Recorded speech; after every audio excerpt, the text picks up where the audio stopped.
Seigneur Jésus, chers amis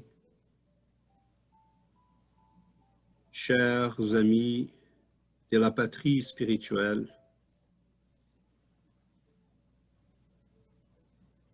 nous avons dans ces moments la joie d'être ensemble. Nous vous prions d'être avec nous, d'y recevoir nos prières,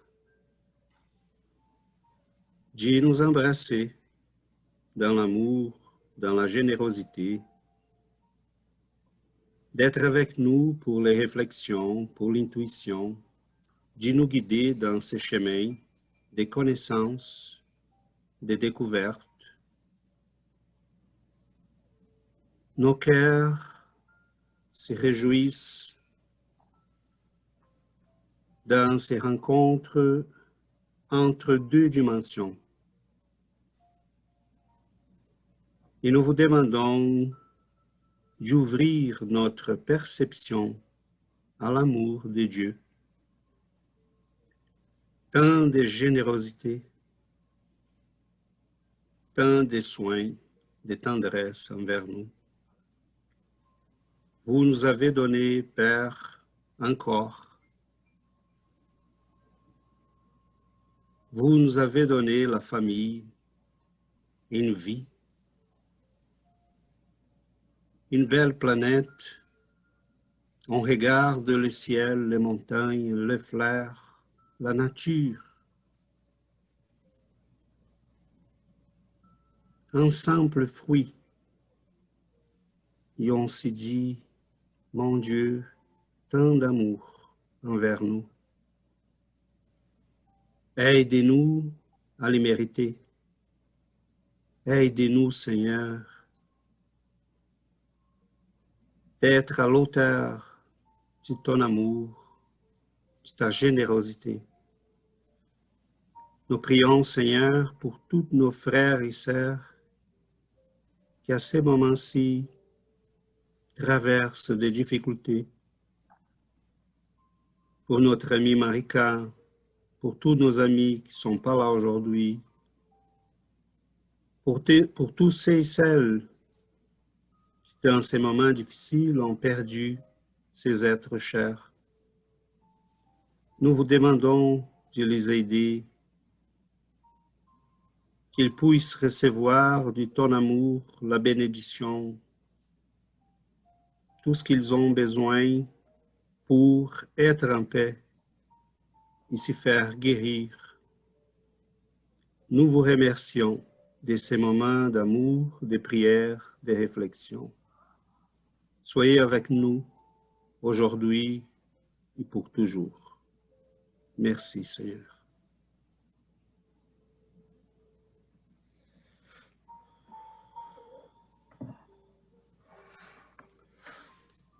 Très bien, mes amis.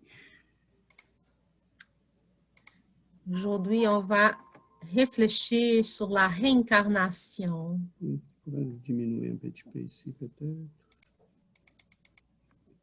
Est-ce que ça va? Est-ce que vous voyez le texte? Correct. Parfait. Christophe, vous voulez commencer la lecture? D'accord. Jusqu'à 168 et après on passe à un autre. Super. Ok. Donc, comment l'âme qui n'a point atteint la perfection pendant la vie corporelle peut-elle achever de s'épurer en subissant l'épreuve d'une nouvelle existence? Comment l'âme accomplit-elle cette nouvelle existence? Est-ce par sa transformation comme esprit? L'âme, en s'épurant, subit sans doute une transformation, mais sans cela, il lui faut l'épreuve de la vie corporelle. L'âme a donc plusieurs existences corporelles. Oui, tous nous avons plusieurs existences. Ceux qui disent le contraire veulent vous maintenir dans l'ignorance où ils sont eux-mêmes de leurs désirs. Il semble résulter de ce principe que l'âme, après avoir quitté un corps, en prend un autre. Autrement dit, qu'elle se réincarne dans un nouveau corps. Est-ce ainsi qu'il faut l'entendre? C'est évident. Quel est le but de la réincarnation? Expiation, amélioration progressive de l'humanité. Sans cela, où serait la justice?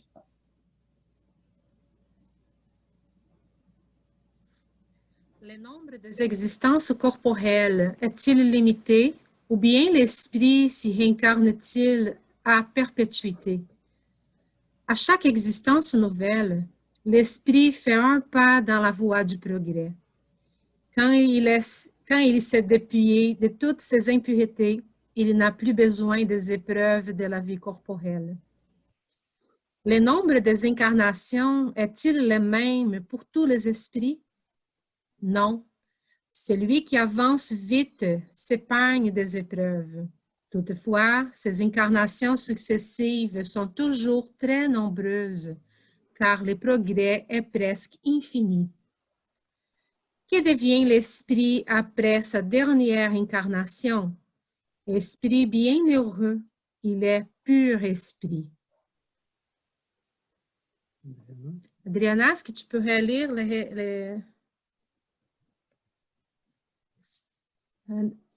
Bien sûr.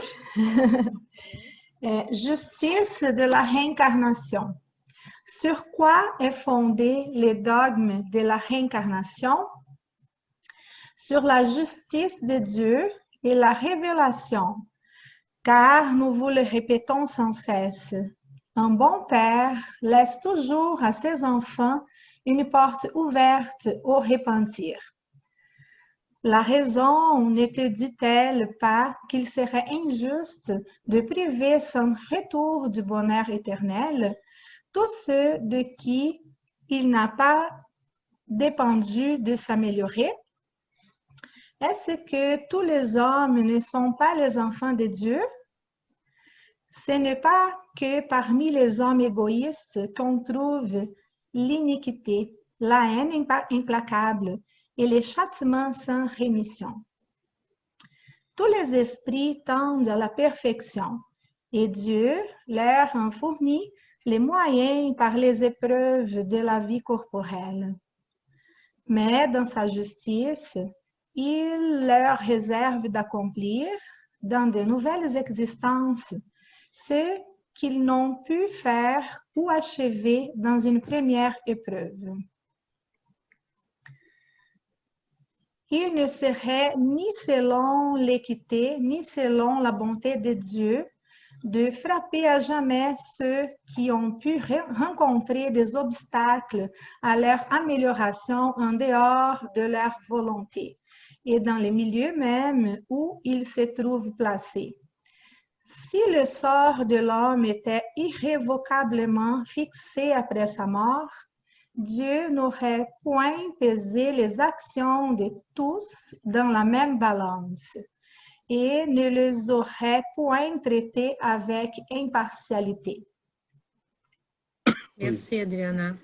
Bienvenue. La doctrine de la réincarnation, c'est-à-dire celle qui consiste à admettre pour l'homme plusieurs existences successives, est la seule qui répond à l'idée que nous nous faisons de la justice de Dieu à l'égard des hommes placés dans une condition morale inférieure. La seule qui puisse nous expliquer l'avenir et y asseoir nos espérances, puisqu'elle nous offre les moyens de racheter nos erreurs par de nouvelles épreuves. La raison nous l'indique et les esprits nous l'enseignent. L'homme qui a la conscience de son infériorité puise dans la doctrine de la réincarnation une espérance consolante. S'il croit à la justice de Dieu, il ne peut espérer être pour l'éternité l'égal de ceux qui ont mieux fait que lui. La pensée que cette infériorité ne le déshérite pas à tout jamais du bien suprême et qu'il pourra la conquérir par de nouveaux efforts les soutient et ranime dans son courage. Quel est celui qui, au terme de sa carrière, ne regrette pas d'avoir acquis trop tard une expérience dont il ne peut plus profiter? Cette expérience tardive n'est point perdue. Il la mettra à profit dans une nouvelle vie. Les livres des esprits d'Allan Kardec.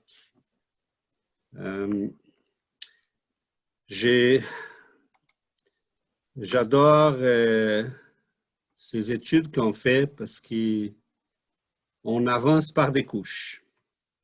Comme dans les oignons. Oignons. Ces mots-là, je les déteste. Mais c'est comme ça, sont comme des couches. Hein? Et là, on a la pellicule, on est très encore au début des études, mais doucement, on commence à voir qu'il y a de la profondeur là. C'est comme chercher des perles rares dans l'océan. Il faut qu'on soit capable de retenir les souffles plus longtemps. Hein? Et pour qu'on puisse aller en profondeur. Donc, la réincarnation, c'est comme ça. C'est à chaque fois, on commence à voir des choses qu'on ne voyait pas. Et une des choses qui me surprend beaucoup, et je commencerai par là, c'est que ça a l'air pour nous facile, mais ce n'est pas tant que ça. Même à l'époque d'Allan Kardec, on a eu des publications des esprits qui se communiquaient par l'entremise d'une médium et qui disaient non, ça, non, pas de sens, ça n'existe pas la réincarnation. Sauf que les explications qu'ils donnaient étaient assez catholiques. Donc, on voyait que c'était des esprits qui voulaient lancer la confusion et arrêter la propagation de l'espiritisme parce que les mêmes types de raisonnements on trouve, mettons, dans les livres, mettons, Sainte Thérésine de Lisieux. Elle disait qu'elle ne comprenait pas comment ça se fait là, la question qu'Allan Kardec, que les esprits expliquent à Allan Kardec, comment ça se fait que les gens, il y a des sauvages qui meurent à chaque jour sur cette planète qui n'ont jamais entendu la parole de Dieu. Comment ça se fait, Seigneur? Elle écrivait ça, elle disait, je me pose cette question. Et là, elle a dit qu'elle a une inspiration qui lui disait, mais Dieu a fait le monde comme ça, c'est la diversité. Si la rose était pareille à toutes les autres fleurs, on n'aurait pas de diversité. Mais c'est où la justice? Donc, un sauvage, il ne peut pas jamais atteindre la sagesse, la liberté, la compréhension. Donc, là, c'est moi qui pose la question, c'est pas elle.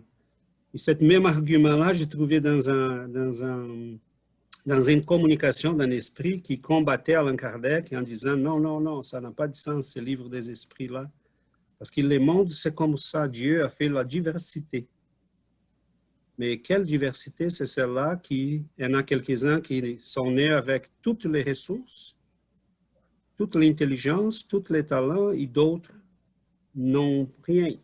Donc, tout est donné à quelques-uns et rien à d'autres. C'est une drôle de diversité, si on pense en Dieu, qui est juste. Donc, je trouve que c'est très belle l'idée qu'on est toujours en croissance. La vie est infinie, on a la chance de recommencer. Toutes les expériences, on peut les utiliser.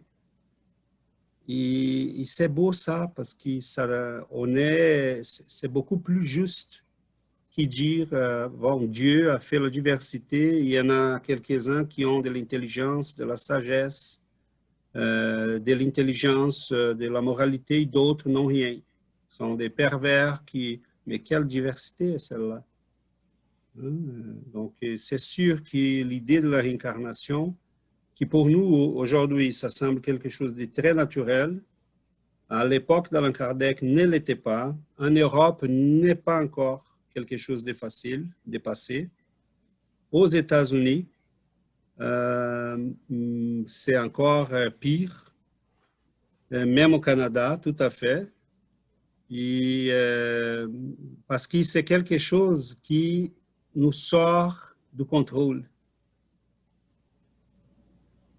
Accepter que demain, je peux être obligé de naître en Afrique pour un messier des yeux bleus, un noble européen ou un grand entrepreneur américain, ce n'est pas quelque chose de facile.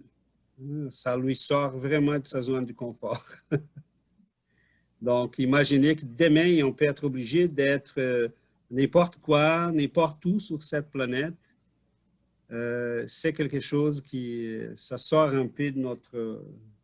je n'ai plus le contrôle là. Donc, cependant, je trouve ça génial chez Allan Kardec. Il était capable d'y maintenir. Il posait des questions. Il a vraiment foncé très là-dedans. Il a posé des questions, plusieurs questions. Et on n'a pas vraiment la possibilité d'amener ces textes-là, mais dans les livres des esprits, il y a le chapitre 4, qui c'est un traité que Kardec a écrit sur la logique de la réincarnation. Et c'est très beau parce qu'il dit, s'il n'a rien été dit par les esprits, là encore, ce serait une chose logique. Et c'est l'idée la plus logique, la plus juste qu'on peut avoir si on pense à un Dieu juste. Donc, voilà, je vous lance ces commentaires de départ pour qu'on puisse y réfléchir sur la question. Cette question que tu disais là, César, je pense beaucoup au privilège. Hein? Comment un Dieu pourrait être juste s'il y a des gens qui ont des privilèges, d'autres n'ont pas les mêmes privilèges. Donc, c'est vraiment la réincarnation qui va expliquer cette différence-là. Et on va penser, OK, dans cette vie, j'ai cette vie-là, avec ces conditions-là, pour me donner la chance de m'améliorer dans certains points. Et dans mes autres incarnations, j'ai eu d'autres choses pour me donner la chance d'évoluer dans d'autres points différents. Les prochaines incarnations, je vais avoir une autre situation pour me donner la chance, c'est ça. Et là, on peut voir, et cette question-là que tu disais, là, que c'est difficile pour les gens de penser de croire à la réincarnation. Ils disaient, oh, je suis blanc, deux yeux bleus, et la prochaine, je vais être... parce que quelquefois, il est raciste, il va dire, oh, je ne veux pas être noir la prochaine incarnation, ou je ne veux pas être une femme, je ne veux pas être quoi que ce soit. Par exemple, imaginez un nazi qui va dire, oh, la prochaine incarnation, je vais venir comme un juif, parce que là, je fais mal aux juifs, maintenant, je dois passer pour ça. Et c'est ça. Et donc, c'est vraiment... Mais ce texte, il est vraiment riche parce qu'il y a beaucoup de points là à réfléchir. Et bon. C'est difficile de parler de réincarnation parce que l'être humain refuse même le vieillissement. On refuse de vieillir, on refuse de mourir. Parler d'un processus après tout ça, c'est encore plus difficile. On va toujours se battre contre le vieillissement. Il y a des personnes qui ne vont pas accepter jamais vieillir. Donc, c'est difficile d'arriver à la réincarnation après tout ça. Mais c'est vraiment juste savoir qu'on va avoir la chance. Mais ça nous donne vraiment d'espoir, comme le texte nous dit. C'est tellement d'espoir savoir que si on n'a pas réussi dans cette incarnation ici d'évoluer tous les points, on a d'autres incarnations qui vont venir pour continuer cette évolution. C'est réconfortant, je pense. Fantastique. Oui. Je pense que la chose la plus étonnante qui a dit Allan Kardec, c'est sur la réincarnation, le spiritisme.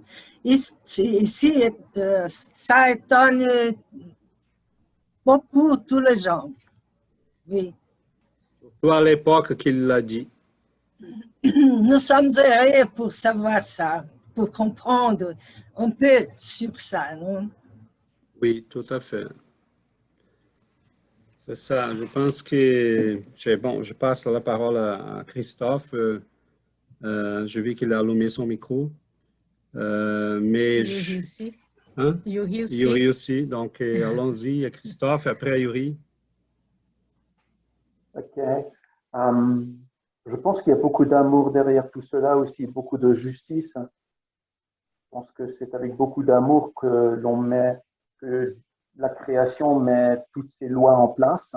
Elles sont vraiment très amoureuses et très respectueuses vis-à-vis de nous. Ça témoigne de beaucoup d'amour et de beaucoup de respect, je crois. Et je crois aussi que si nous avons peur de nous réincarner, comme tu disais très bien, très bon exemple, je trouve. Par exemple, en Afrique, voilà, il me semble que plus nous prenons conscience de cet amour et de ce respect, je pense que plus aussi nous pouvons entrer dans la confiance et arrêter de vouloir contrôler. Et je pense que ça, c'est merveilleux aussi. Voilà. Exactement. Yuri. Ça, c'est la vraie foi. Hein? Oui, oui. Je ne sais pas si c'est la vraie foi, mais Ouais. en tout cas, je pense que, ouais, je pense qu'à un moment donné, lorsque nous nous rendons compte que l'amour est vraiment présent et que la justice vis-à-vis de nous, qu'importe ce que les hommes et les êtres humains qui ne sont peut-être pas encore assez évolués, mais nous ne le sommes pas assez non plus. Heureusement, parce qu'il y a tellement encore à apprendre et puis donc à vivre. Je crois qu'on peut se laisser aller dans cet amour-là et dans cette confiance-là. Et je trouve que ça, c'est merveilleux. Qu'importe ce qui se passe sur ce monde, c'est pas vraiment grave. Bien sûr, nous espérons toujours que c'est mieux et que nous allons vers plus d'amour et ainsi de suite. Mais le premier amour important, je pense que c'est celui qu'on porte à l'intérieur de soi. Et on ne peut que être soi-même au mieux possible. Et ensuite, il faut lâcher prise. Et je pense que c'est merveilleux de pouvoir accepter et de faire confiance. Alors, si demain, il faut que je me réincarne en Afrique et que je dois subir quelque chose, si je peux emmener avec moi la connaissance de ce que j'ai pu acquérir au travers des vies, j'accepte cela, je remercie de cette occasion que je reçois pour mieux faire, ce qu'à un moment donné, je n'avais pas compris que j'avais mal fait, et je le fais quelque part en remerciant. Donc, aussi cette loi d'amour et cette loi de justice me donne cette occasion-là alors de mieux faire. Et puis, je sais aussi que je ne suis pas seul et que autour de moi, il y a des êtres comme autour de chacun, les uns qui préfèrent me refaire tomber et les autres, ceux que je m'oriente quand je prie aussi et qui font de leur mieux pour m'aider à me soutenir. Donc là aussi, moi, je trouve que c'est merveilleux. Donc, on peut vraiment avoir confiance et accepter et faire de son mieux. Et puis voilà. Parfait. Yuri? Oui, en fait, je pensais, quand tu disais dans le temps de Kardec, quand que cette question a été soulevée, c'était difficile, comme tu dis, mais je pense que c'est une des questions qui a été posée pendant l'humanité, depuis que l'humanité a commencé, savoir qu'est-ce qui arrive après la mort. Là, je pense que beaucoup d'entre nous, même avant de connaître le spiritisme, on s'est posé cette question, qu'est-ce qu'il y a après? Qu'est-ce qui arrive une fois qu'on est mort? J'y pense beaucoup. J'ai réfléchi sur la justice, comme tu dis, la justice des dieux. Je me disais, si la réincarnation n'existait pas, c'est-à-dire quoi? On vit, on fait plein de choses, puis ça finit là. Ça n'a pas de sens. Là, on n'a pas besoin d'avoir trop de connaissances pour juste avoir le raisonnement de dire ça ne se peut pas, ça ne finit pas là.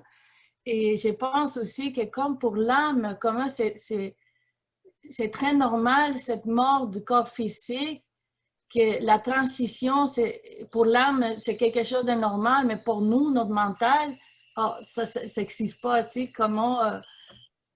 comment c'est difficile. Et je pense qu'on a déjà parlé dans d'autres rencontres, que la science, maintenant, étudie beaucoup ça, puis toutes les études qui ont été faites pour les enfants qui se rappellent des vies passées et tout ça.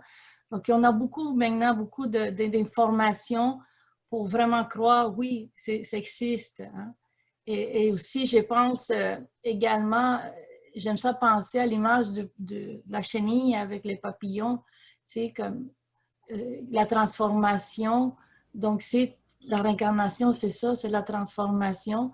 Puis ça encourage de savoir que oui, qu'on ne va pas retourner, mais qu'on va avancer. Mais ça peut aussi être un danger d'y penser, de OK, cette fois-ci, je suis correct, j'ai fait des choses, j'ai échoué. C'est pas grave, la prochaine fois, je vais l'arranger. Non, tu sais, de prendre conscience que maintenant, c'est le moment d'essayer de tout régler pour quand que ça soit le tour, la prochaine, ça soit mieux. Moi, je voulais juste faire un petit parallèle avec la philosophie orientale, parce que nous, où est-ce qu'on est né, dans la culture qu'on est né, puis pourquoi on parle de réincarnation, nous autres, si on serait né en Inde ou dans un pays bouddhiste, on ne parlerait pas du tout de ça, ça serait partie de notre culture, puis ça serait, pour nous autres, ça serait comme le ciel est bleu, c'est comme ça, la vie c'est comme ça. Tu sais, nous autres, moi, ce que j'ai entendu que l'Église catholique, au début, elle parlait de réincarnation, mais après, c'est comme si tu peux revenir puis refaire qu'est-ce que tu veux quand tu veux, puis dire non, non, moi aujourd'hui, dans cette vie-là, moi je vais me comporter mal, puis dans 10 vies, là, je vais commencer à me porter bien. Ça enlève le pouvoir à l'Église, à l'autorité qui a le pouvoir.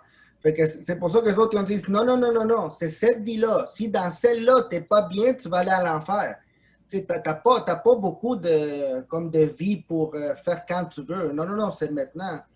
T'sais, si tu as quelqu'un qui va avoir le contrôle, moi je pense que c'est un bon moyen comme d'utiliser la peur pour te garder sous contrôle. J'avais aussi une petite réflexion sur le fait qu'on dit tout le temps que Dieu il est juste, mais dans le fond, comme les lois divines, c'est les lois divines. Mais n'est-ce pas qu'est-ce que nous, on veut croire que Dieu il est juste, parce que sinon, nous aussi, on serait sortis de notre zone de confort. Hein? Parce que si, mettons, si Dieu il serait comme ni juste, ni il serait juste... L'observateur? Oui, juste un observateur, comme indifférent à tout ce qui se passe. T'sais, même si je suis bon, ça ne me garantit pas que je vais, comme je vais dire, il n'y a pas personne qui me regarde et qui me dit « Ah, lui, il est bon, il mérite ça. » C'est comme, je pense souvent aussi à ça. On des lois, en fait. Oui, la loi, c'est la loi divine, mais tu sais, je me dis, parce que tu sais, tout le monde dit, ah, Dieu, il est bon, Dieu, il est juste, puis tout ça, mais tu sais, je me dis, si j'enlèverais ça de ma tête, ça me ferait peur, parce que ça me laisserait comme, tu sais, n'importe quoi pourrait arriver à moi, même si je suis bon. Oui, mais je pense qu'on pourrait faire un lien avec ce que tu dis. Dieu, en étant juste et bon, il fait des lois qui sont justes et bonnes. Donc, c'est tout simplement ça. On est dans un univers qui la justice prime, parce qu'elle est bonne. Elle n'est pas seulement juste, elle est bonne, elle est correcte. Voilà. Moi je me pose beaucoup de questions tout le temps. J'ai beaucoup étudié comme la philosophie orientale. J'ai toujours été plus appelé vers là. Le spiritisme, pour moi, c'est très nouveau.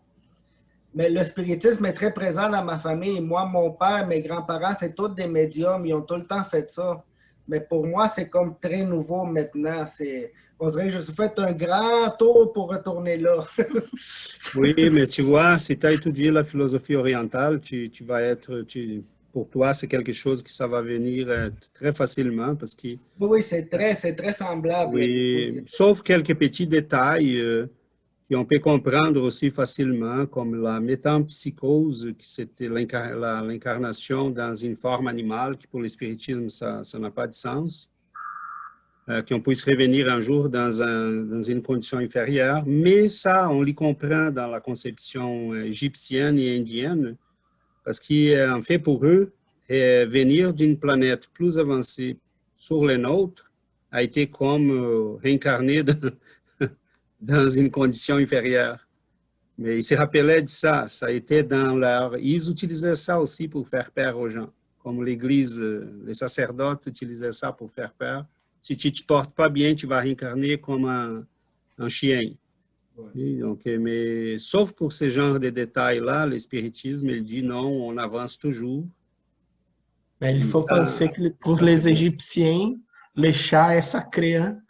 Ah oui, oui, oui, oui, mais là, il y avait d'autres qui n'étaient pas sacrés, donc Mais c'est comme si cette question d'infériorité, c'est un petit peu compliqué là, parce que ils venaient avec cette sensation d'infériorité parce qu'ils sont venus d'une planète plus évoluée, ils sont réincarnés ici, mais ils pensaient c'était une infériorité matérielle. Et donc, nous, on parle de l'évolution spirituelle. Donc, c'est oui, ça mais la ça dépend, différence. Adriana. Ouais. Il faut là qu'on explique peut-être à Christophe et à Messier Dumoulin, et peut-être même à Sébastien, parce que Yuri, je pense qu'elle était là quand on a fait cette étude. Ah, oui. On parle en fait de ce qu'on est en train de dire là, que les Égyptiens sont venus d'une autre planète. En fait, c'est Emmanuel dans le livre Chemin de la Lumière de Chico Xavier, qui, dans un chapitre, il dit que la civilisation égyptienne, indienne et d'autres qui sont apparus à un moment donné sur Terre, elle a été élevée par des esprits qui venaient d'une planète qui a été, ces esprits-là étaient très évolués intellectuellement, très avancés scientifiquement, mais ils ont, à un moment donné, ils ont commencé à bloquer le développement de cette planète-là. Donc, ils ont été déplacés par force sur une planète inférieure qui, par hasard, c'est la Terre. Mais en même temps, ils ont apporté avec eux des conceptions spirituelles qui étaient plus avancées, des conceptions intellectuelles, des connaissances scientifiques c'est admirable jusqu'à aujourd'hui. On ne sait pas comment ils ont été capables. Si on mesure les pyramides, mettons, on va trouver la distance entre certaines planètes. On verra que les pyramides sont alignées avec l'étoile de laquelle ils sont venus. On verra qu'ils ont des distances comme la vitesse de la lumière, mettons. Si on fait certains rapports, elle est là. Il y en a beaucoup de choses là-dedans. Et Emmanuel, il a été un sacerdote égyptien, okay, dans une de ses réincarnations. Et là, il dit, et Emmanuel a dit des choses dans ce livre-là qui récemment ont été comprouvées. Et je ne me rappelle pas les détails, je pourrais regarder à un moment donné, mais il disait des choses là qui aujourd'hui, récemment, ça fait 5-10 ans, qui ont été confirmés par les archéologues. Donc, ça veut dire, ils savaient de quoi ils parlaient. Mais ces gens-là, en rentrant dans un corps et dans une société primitive, complètement en manque de sciences, d'évolution technologique, scientifique, bon, et s'ils disaient, on est en train de réincarner chez les animaux. Et parce qu'on était complètement barbares. Bon, j'ai dit nous, on était, non, parce que probablement nous faisons partie de ceux qui sont venus. Okay? Nous sommes là encore, ça veut dire que nous sommes têtus. On n'a pas appris, parce qu'Emmanuel va dire aussi que plusieurs, c'est pour ça que la civilisation égyptienne, à un moment donné, elle s'est effondrée. Elle a perdu la vigueur, parce que plusieurs sont répartis chez eux. Donc, c'est toute une histoire. Juste une Oui, question. Sébastien. Juste une question. Est-ce que nous, on serait les esprits de ce peuple ancien ou... Probablement. Okay. Très fort probablement. Il y a un des indices, Sébastien, c'est qu'Emmanuel va nous dire, en fait, Chico Xavier disait, voulez-vous savoir qui sont ces esprits-là? S'ils croient à la réincarnation comme une chose très logique et facile pour eux, c'est un très fort indice qu'ils sont venus de là. Donc, parce que la réincarnation, pour nous, c'est moi, quand j'ai lu la première fois la réincarnation, j'ai dit, mais voyons, ça, c'est complètement logique. Et je lisais, mettons, les descriptions, pas toutes les descriptions historiques, OK? Mais quelques-unes, j'ai dit, oh, j'ai vécu ça. Là, je vois des descriptions, mettons, de certaines choses. Et ça ne veut pas dire hein, qu'on était des, mettons, je vois des descriptions. Cette semaine, je lisais une description de l'entrée de l'armée romaine quand elle venait de, on dit triomphe en portugais, triomphe, quand elle rentrait victorieuse, et là, il venaient les esclaves, venait l'armée, venaient les généraux, venaient les gens qui étaient conquises, qui étaient emprisonnés. J'ai dit, bon, peut-être j'étais un de ces esclaves-là. Mais j'ai comme l'impression que je connais ça. J'ai déjà vu ça. Dans un film. Non, non, c'est pas dans un film. C'est vraiment, et même quand on les voit dans un film, hein, pourquoi il y a des films qui nous touchent et d'autres qui nous disent rien? Et la personne à côté, elle a dit, waouh! Pour nous, c'est OK. T'aimes ça? Voilà, la réincarnation, c'est un des piliers de la doctrine spirite. Nous, on est très, très chanceux d'avoir cette connaissance-là. Mais ça implique aussi une grande responsabilité envers nous-mêmes.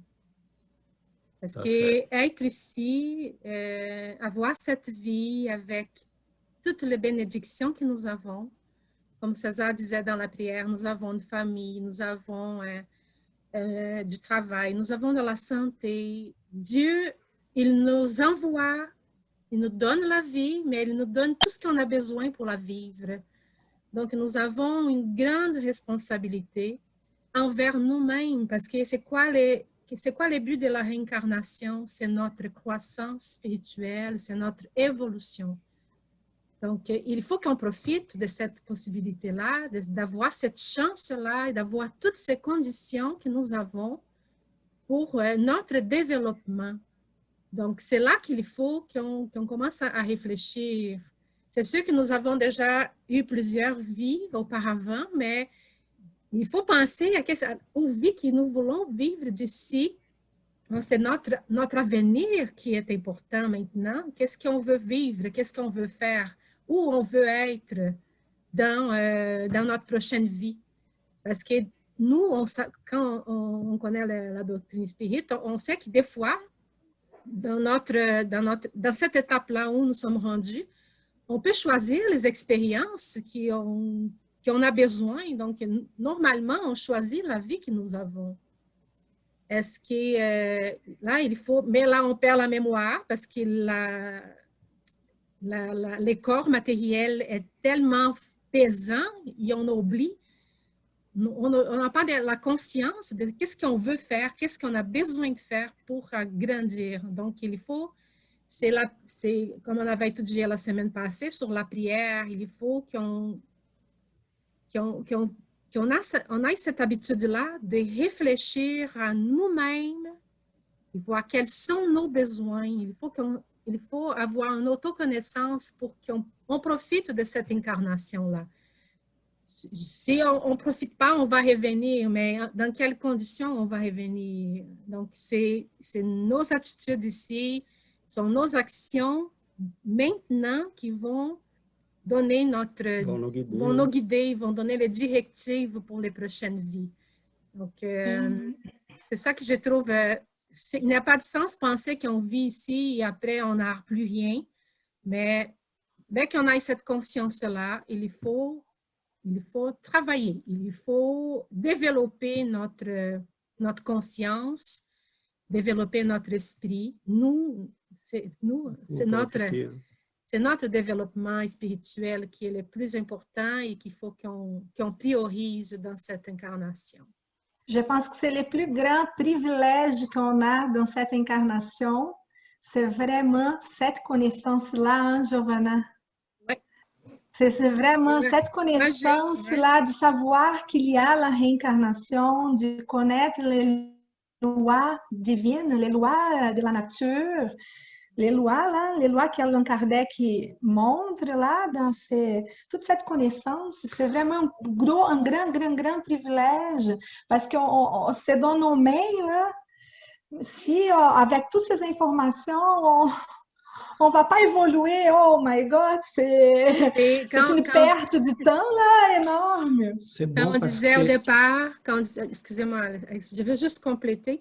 Quand on disait au départ qu'il y a des gens qui n'acceptent pas, c'est pas une question d'acceptation. Les gens, quand on arrête pour réfléchir, c'est sûr qu'il n'a pas de sens que la vie termine là après, Oui. comme Yuri disait tantôt. Mais ça implique un grand changement de vie lorsqu'on a cette connaissance-là. Ça implique du changement de vie. C'est de la responsabilité. Je connais des gens qui ont déjà, qui se sont déjà posé des questions par rapport à ça. Il n'a pas de sens. Là, on travaille, on mange, on dort, et après, tout est fini. Pourquoi vivre tout ça? Mais si on prend au sérieux là, les idées de la doctrine spirite, ça change notre façon de vivre. Ça implique une grande responsabilité. Il y a des gens qui ne veulent pas cette responsabilité, ces changements. Donc, des fois, la personne pose la question, tu donnes un livre, et elle ne revient jamais. Des fois, elle ne veut pas toucher à ça parce que ça implique un changement, ça implique la auto-responsabilité. Et c'est ça qui, des fois, mais est-ce qu'on peut critiquer? Non, c'est tout simplement une constatation. Il y a des gens qui sont déjà rendus au 3e niveau de l'école, il y en a ceux qui sont à la première année, il y a ceux qui sont au collège, et il y en a d'autres qui sont à l'université. C'est la beauté de la vie.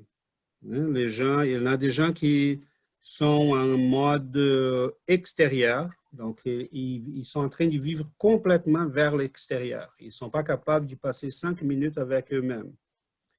Il y a d'autres qui sont profondément intériorisés, sont déjà en train, il y a nous peut-être qui sommes là un peu entre les deux. Et c'est ça la beauté, parce que je pense des fois, je dis, mon Dieu, c'est tellement beau, parce que même une personne qui passe la vie sans rien faire, ça dormait toute la vie, à la fin de cette vie, elle aurait appris les prix de dormir toute une vie. C'est impossible de ne pas apprendre. On va toujours apprendre, c'est impossible. Tu peux passer la vie à dormir. Là, à la fin, tu vas dire, mon Dieu, je suis stupide, je n'aurais pas dû faire cela. Mais c'est ça, donc, c'est ça la beauté. C'est impossible de ne pas apprendre. C'est pas possible de ne pas évoluer, même ceux qui ne veulent pas. À la fin, on aura appris quelque chose. Et ça, c'est... Oui, Sébastien. Excusez. On n'entend pas. Ouvre les micros. Désolé. Moi, je voulais dire peut-être, tu sais, les gens, ils pensent que d'ici 15 000 vies, je vais changer puis je vais être meilleur. Mais moi, dans cette vie-là, il y a eu des gros changements dans ma vie dans cette vie-là. Moi, quand j'étais plus jeune, je buvais beaucoup d'alcool, beaucoup de drogue, je faisais la fête, je voulais devenir riche, avoir des autos de luxe, des femmes. Puis pour moi, c'était ça ma réalité. Il y a trouvé la seule femme, Yuri, qui importait. La bonne. C'était avant, Yuri, c'était avant. Avant. Mais pour moi, c'était ma priorité dans la vie. C'était comme regarder comme dans les films, dans la télé, puis devenir riche. Je me réveillais le matin avec ça dans ma tête. C'est ça le feu qui brûlait dans mon cœur, c'est ça. Avoir plus de matériel. Puis là, à 30 ans, il s'est passé quelque chose. Ma vie, j'ai eu des expériences spirituelles, puis ma vie, elle a fait complètement comme ça. Un matin, je me suis réveillé, puis ma priorité, c'était plus l'argent. C'était plus... Puis j'ai eu un temps comme de, OK, mais maintenant, pourquoi je vis? Pourquoi je me réveille maintenant le matin? Pour aller chercher quoi? Puis là, ma vie s'est transformée peu à peu à l'espiritualité, puis là, je suis rendu à l'espiritisme, puis avec un gros chemin que j'ai fait. Puis peut-être dans ma prochaine vie, je vais vouloir être un moine. Puis, tu sais, je vais déjà être moins attiré vers les choses matérielles. Puis, voilà. C'est ça que le changement peut se produire très, très vite, dans l'espace d'une vie ou deux. C'est un gros changement qui va te... Et avant de passer la parole à Adriana, j'aimerais réagir à ça, Sébastien, parce que là, on est né. On est venu, on a une famille, on a une société, on a un contexte de vie, et ça va nous influencer, ça va jouer sur nous. et on est plus ou moins fragile selon notre évolution. C'est pour ça qu'à un moment donné, tu voulais être complètement à l'extérieur, hein, la belle vie, tout ça. Mais dedans nous, il y a là 300 existences qui se sont déjà passées. Et c'est là un poids aussi, positif et négatif. Donc, c'est là, tout à coup, on s'y pose des questions. On dit, mais attendez, qu'est-ce que j'ai fait là? Pourquoi ça? Hein? Et c'est intéressant parce que c'est exactement ça. Hein? Demain, ça se peut on va ressurgir en Chine. On ne sait pas. On ne sait pas quels sont nos besoins, quelles sont les choses qui vont nous guider, parce qu'on ne vient pas sur cette planète basée sur des éléments qui sont présentement ici.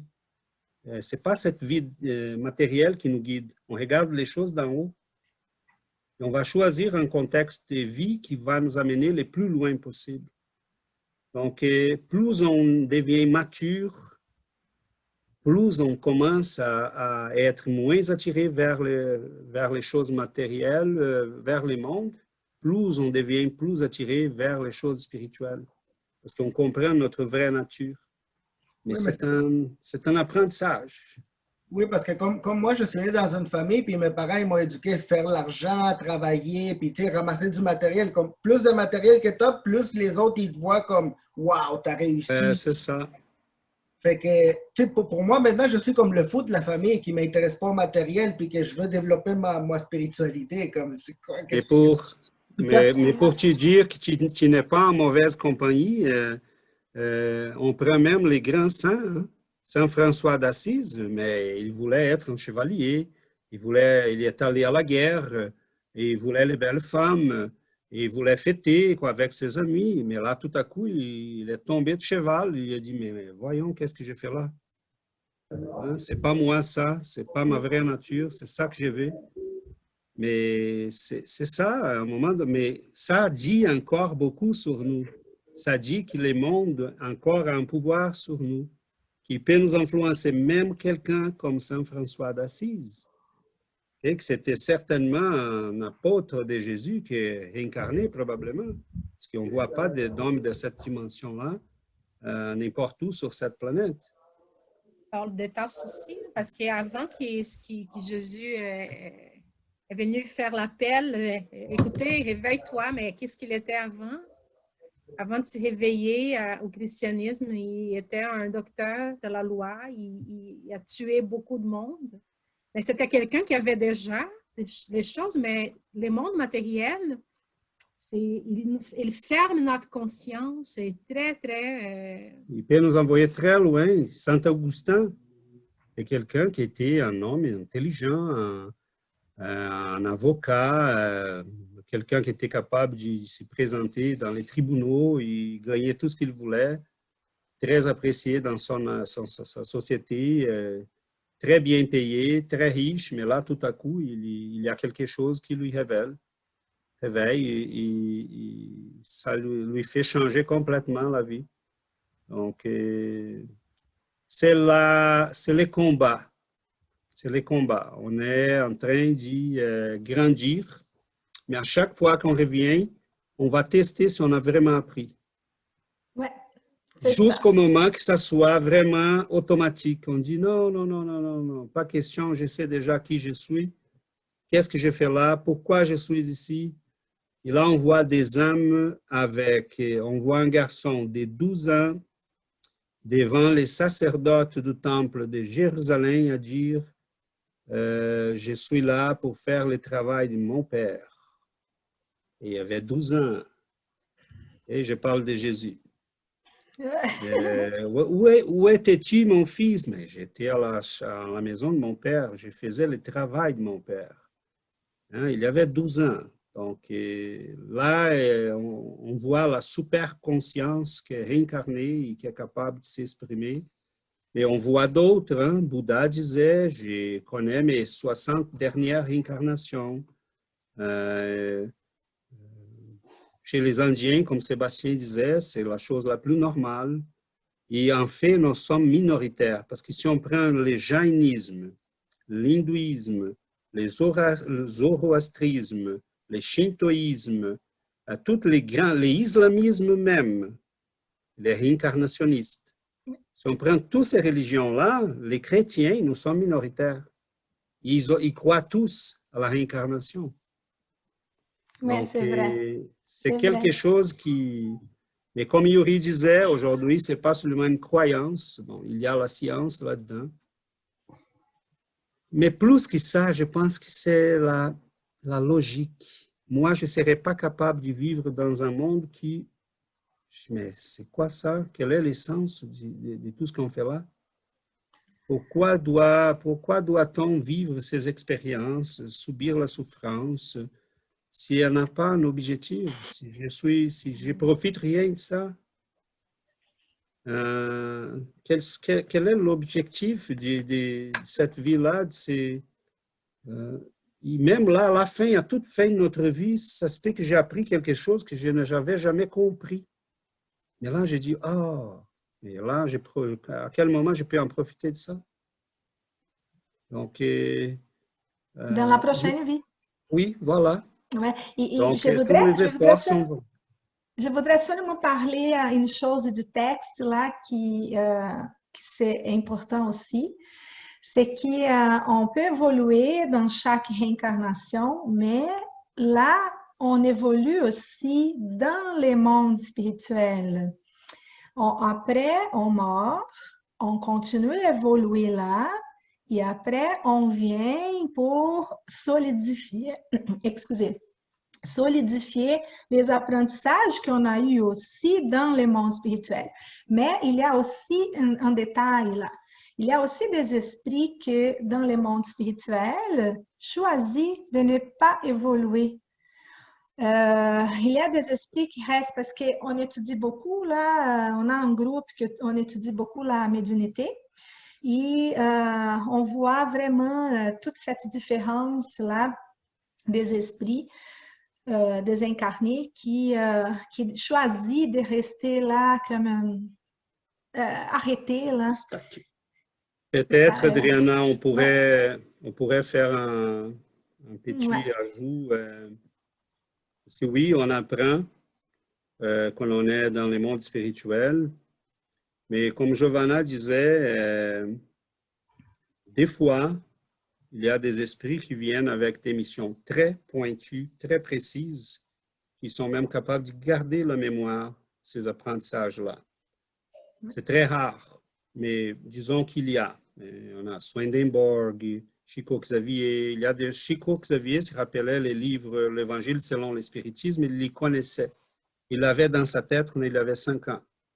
Donc, il est réincarné pour ça. Il savait qu'il était là pour ça. Il n'a jamais joué avec sa mission. Il a perdu des amis, des grands amours, des gens qui sont approchés, sont partis, avec qui il voulait être. Il voulait, à un moment donné, vivre en Angleterre. Il rêvait d'être en Europe. C'est une âme cultivée.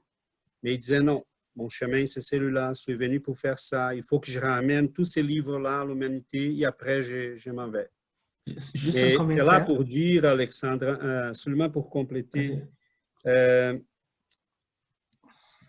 nécessité de venir sur Terre. Parce que si on peut progresser dans les plans spirituels, ça c'est vrai, mais c'est très lent. Parce que les corps nous imposent le besoin de faire un effort épouvantable.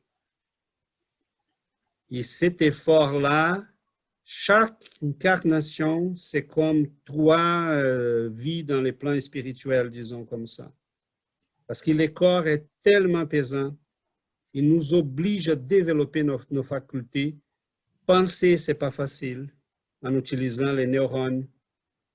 Si on est dans les plans spirituels et on décide d'apprendre une langue, mais ça va beaucoup plus vite. Parce que les connexions sont rapides. Tout ce qu'on veut apprendre là, c'est plus facile. Mais les vrais changements, les changements émotionnels, évolutifs, moraux, ça prend très longtemps. Et c'est pour ça que le corps est très, très utile. C'est une école épouvantablement difficile. Donc, elle nous force. Ah, vous voyez, hein, si on n'était pas conscient, qu'est-ce qu'on ferait? On allait dormir, manger et rien d'autre. Parce que les corps nous attirent toujours à la paresse. C'est rien faire. Mais là, pour étudier, il faut se discipliner. Hein, pour travailler, il faut se discipliner.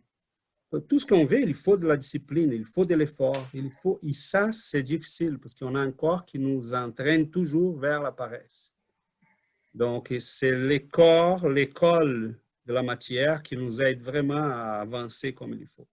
Oui, Alexandre? Non, juste un petit commentaire sur la discipline, sur le Chico Xavier, parce qu'il était prévu d'écrire juste 30 livres. Et même comme ça, s'il ne s'engage pas, il y avait un plan B, mais il a écrit plus de 400 livres. Donc, on voit la discipline. Voilà.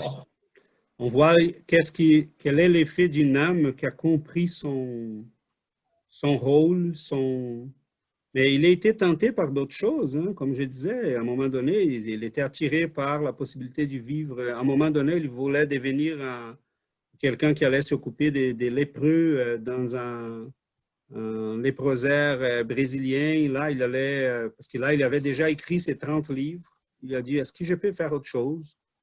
Et là, son guide a dit, non, non, non, peut-être pas. Là, ça va bien, on continue. Il a dit, OK. Donc, c'est vraiment de la discipline, OK? Mais ce qui est beau, c'est que plus on avance, plus on a conscience. Je trouve intéressant parce que c'est l'opposé. On commence à construire une vie spirituelle, la connaissance.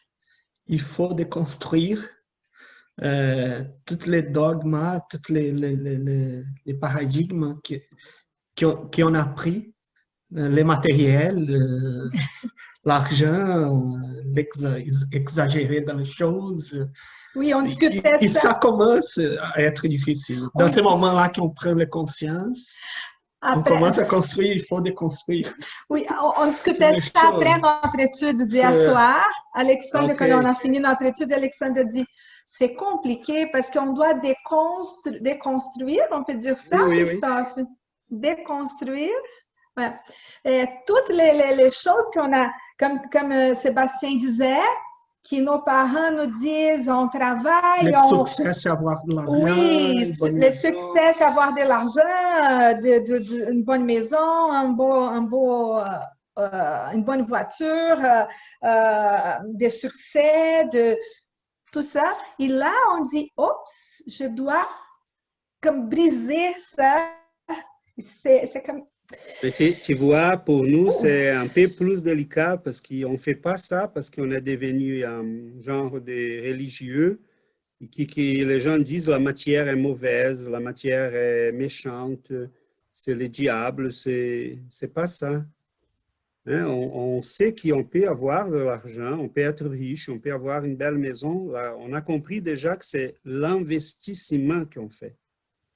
Si je mets ma vie dans mes efforts, mon intelligence, mon cœur, si c'est ça ma vie, bon, là, je suis en train de me tromper. On a compris déjà ça. Donc, c'est intéressant que déconstruire, comme tu disais, Adriana, c'est un peu ce qu'on fait parce que là, on dit, je veux une vie simple. Moins de choses à prendre soin en dehors de moi. C'est ce que je veux. Je veux une vie qui soit plus simple, plus saine, plus... je m'occupe vraiment de ce qui est vraiment essentiel. Donc là, ce sont nos priorités qui ont changé. Parce que la vie, ça va continuer. Demain, on peut être riche. Hein? Et la chose la plus belle que je suis capable de regarder des fois, c'est une riche qui n'est pas attachée à la richesse. Ça, c'est beau à voir. Ça montre une évolution qui n'est pas tout le monde qui est capable. Donc, on voit des gens comme ça. Et ça, c'est le vrai défi parce que... Mais nous, on commence à comprendre dans quoi je mets mon cœur. Dans un nouvel auto, dans une nouvelle maison. C'est ça l'objectif. C'est ça la raison qui me guide dans ma vie. et après. Donc, c'est une question d'effort. Hein? Où est-ce qu'on met notre effort? Ouais. C'est drôle, César, parce qu'avant, je pensais, ah, si je deviens riche là, je vais acheter une maison au bord de la mer, je ne vais plus travailler, je vais vivre toute là au soleil, à la chaleur, toute ma vie, je ne vais rien faire. Là, aujourd'hui, je pense vraiment, je dis, ah, si je deviens riche, je vais construire la maison de Marie. Après, on va vous raconter là. Mais César, il sait, c'est pas. On va construire la maison de Marie. Ah, c'est bon, on va travailler pour les autres, on va faire vraiment la charité.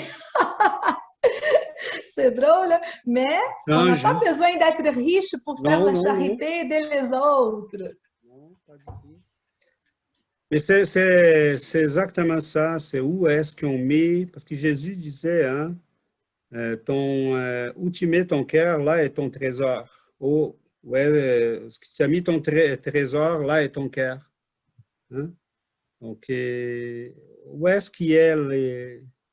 qu'on a mis nos objectifs de vie? Mais une fois qu'on a compris qu'on est immortel, qu'apprendre, c'est gagnant. Parce qu'on l'amène avec nous.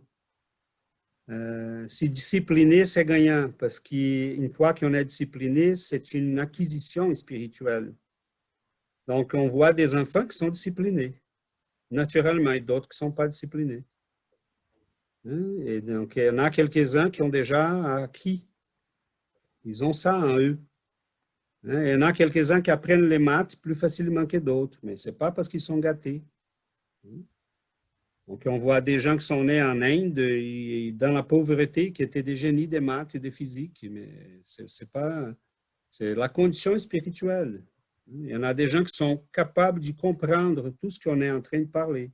Il y a d'autres qui disent, sincèrement, hein, il y a des gens qui pourraient ici être avec nous là pour inviter, et la personne à la fin va dire, mais vous parlez de quoi? Je ne comprends pas ça. Parce qu'ils ne sont pas rendus là, mais ce n'est pas un défaut, c'est tout simplement un moment d'apprentissage. La personne va arriver. Et c'est juste. Ça, je trouve que c'est les mots les plus beaux. Juste. Et si Dieu est un être d'amour, comment ça se fait que nous, qui sommes beaucoup plus petits que Dieu, moi, je ne suis pas capable de condamner mon fils ou un ami aux peines éternelles à cause d'un crime ou d'un défaut ou d'une erreur. Mais là, bon, Dieu nous donne seulement une chance. On n'a qu'une opportunité. Mais voyons donc. Quel genre de Dieu est celui-là? Qui ne nous donne pas d'autres opportunités de revenir, d'apprendre, de grandir. Donc, je trouve que c'est beau, l'idée de la réincarnation, la logique de la réincarnation. Mais une idée, hein, il ne faut pas qu'elle soit seulement juste et belle, il faut qu'elle soit opérationnelle. Mettons, explique-moi les différences entre les gens. Une seule vie ou la réincarnation? Laquelle explique mieux? La réincarnation. Explique-moi les tendances sexuelles. Comment je peux expliquer à un enfant qui me dit, mais papa, je me sens attiré par mon ami, pas pour la fille à côté. Comment j'ai fait pour expliquer à cet enfant-là? Les tendances, les capacités artistiques, intellectuelles. Comment je fais pour comprendre tout cela? Ah, c'est la génétique, mais attends. La génétique, elle n'explique rien. C'est absolument rien. On a des jumeaux, qui sont nés la même maman, la même charge génétique, et chacun est complètement différent de l'autre, intellectuellement et spirituellement. La différence entre nous et les chimpanzés, c'est 1,5% de différence génétique. Mais comment ça se fait que nous, avec 1,5% de différence génétique, on a bâti une civilisation avec la philosophie, la science, les voyages spatials, la religion, la science, Et les chimpanzés sont là encore. Mais il y a quelque chose de plus. Donc, Ça me fait penser, c'est pas ça me fait logique. penser, ouais, ça me fait penser à cette logique-là, ça me fait penser à la foi raciocinée. Parce qu'on croit, mais parce que ça fait un sens. C'est pas croire pour croire. Voilà, Comprenez-vous? voilà. C'est une foi qui, il y a un sens là. Logique. On va penser, il y a une explication. Ça fait vraiment du sens, c'est la foi raciocinée. Ce C'est vraiment... courage-là d'Allan Kardec l'a eu parce que ça a été plus confortable pour lui de dire, OK, on va laisser ça de côté, hein, on va publier les restants, mais on enlève ça. Il a eu le courage de dire, non, c'est logique, c'est cohérent, je l'y mets. Mais voilà, je pense qu'on arrive, quelqu'un veut ajouter quelque chose, sinon on va demander à notre cher ami Yuri, ça va peut nous donner le plaisir de la prière de la fin. Oui, oui. Oui, Monsieur Dumoulin. Marika a envoyé sur Facebook une petite annonce indiquant qu'elle était touchée par le message que vous avez fait au début. Ah, merci beaucoup. Je pense que certains de vous autres les avez vus aussi. Moi, je l'ai vu, peut-être d'autres l'ont vu aussi. Je n'ai pas vu. Il y a quelqu'un de sa famille. Droite, Oui. à l'extrême droite, à gauche de mon écran. OK. Mais merci, Monsieur Dumoulin, de nous en parler. Merci, c'est touchant. On va prier pour elle. Elle a perdu quelqu'un de sa famille aujourd'hui. Et on va à la prière.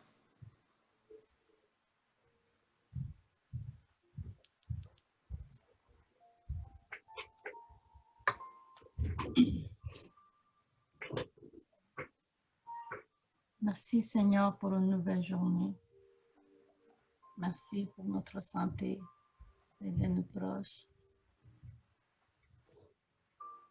Merci pour toutes ces nuits, Seigneur, que tu transformes en matin. Ces rêves que tu transformes en réalité.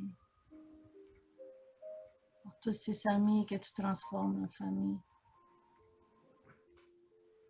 Nous te remercions, Seigneur, pour l'opportunité que tu nous donnes de recommencer à chaque fois. Nous savons, Seigneur, que nous sommes ici juste de passage. Notre séjour ici est court et temporaire. Nous te demandons, Seigneur, que toutes les vies que nous aurons, la vie que nous avons précédemment, soit utilisée et appréciée correctement. Parce que même qu'elle soit remplie d'épreuves, de défis, maintenant, Seigneur, nous connaissons ton plan. Nous apprécier chaque circonstance, chaque épreuve, chaque défi. Nous à l'apprécier et trouver dans chacune d'elles l'opportunité de s'améliorer. Nous, Seigneur, à prendre conscience de nous-mêmes, de nos actes, et que nous puissions prendre conscience de ce qui est vraiment important dans nos vies. Ouvre nos oreilles à tes paroles, Seigneur, notre cœur à ton amour, car chaque moment est le meilleur moment de nos vies. Donne-nous la force, la foi, la volonté d'affronter la vie avec la joie, avec la bonne humeur, afin que tout ce que nous faisons et nous pensons soit une extension de toi et de tes enseignements. Fais, Seigneur, que nos yeux puissent voir la beauté dans toute ta création. Que nous puissions voir nos frères et sœurs avec les yeux de l'âme. Que nos cœurs soient toujours débordants d'amour pour toi et pour les autres. Et surtout, Seigneur, que ta volonté soit faite dans nos vies. Seigneur Jésus, merci pour être présent dans nos vies. Merci pour ton amour et ta miséricorde. Aide-nous à placer nos soucis en toi, nos préoccupations. Aide-nous à te connaître plus, à nous connaître nous-mêmes. Aide-nous à se rappeler à chaque instant que nous venons ici pour évoluer, pour apprendre, pour s'améliorer, pour se transformer, pour être un exemple, pour marcher vers l'union avec notre Père Céleste. Aide-nous, Seigneur Jésus, à vivre dans ta vie, dans ta justice et dans ton amour. Que ta présence soit toujours avec nous, avec tous nos frères et sœurs qui sont en souffrance, avec toute l'humanité. Nous te remercions pour cela. Nous remercions à tous les messagers de Dieu, aux anges gardiens, à toutes les personnes incarnées et désincarnées qui sont là pour nous aider, pour nous guider dans cette vie et dans ce chemin. Merci à tous. Que la paix de notre Seigneur soit dans nos cœurs, maintenant et pour toujours. Merci. Merci.